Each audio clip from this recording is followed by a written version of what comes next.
Nā e te iwi hei te pōnei ka tīmata te whakaari e whakanui ana I ngā rōpū waiata Māori o mua, ara Raising the Titanics. Nā ka tū tērā whakāturanga whakaari rānei ki te whare tapere o Papakura. Kei roto I te whakaari nei ētahi o ngā kanohi o te ao Pauaka Whakaata o Aotearoa. I reira mātou o te karere mō tā rātou whakaharatau whakamutunga I mua I te pōnui. E hoki ngā mahara ki ngā kai whakangahau Māori o mua.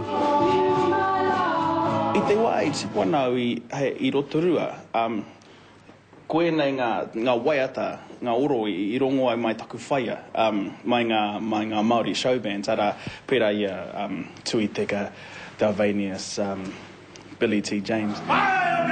Kai te whakanui te whakaari nei I ngā kai waiata Māori rongonui o mua, pera kia Prince Tui Teka, rāua ko Billy T. James. Me te whakaara ake I ngā waiata o ngā tau whitu tekau.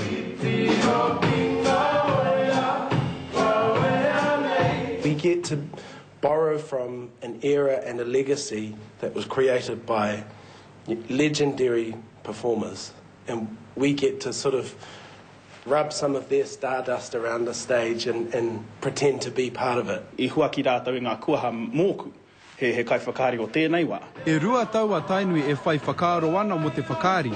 E whā wiki noi ho ia me te tira e whakahara tau ana I mua I tō rātou ekenga ki runga I te ātāmira. Hei tā Face Maith, he rere kē te mahi whakangahau I te mahi hōtaka. It is so different to tell the story with your whole body, like being looked at all the time, as opposed to just that in there. You know, a lot of the time Raymond kind of goes, I can't see. And I'm like, I'm using my eyebrow. He's like, I can't see your eyebrow. So, oh, okay, sorry.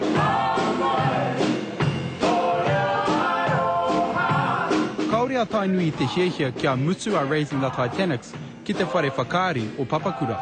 Ke te hiehia na mātou ki te haria tēnei mahi mai akarana ki ngā taone iti ki te haria ki tā mātou whānau. A te pōnei ka tīmata te whakaari ki Papakura, ka hīkina a te rāhoroi.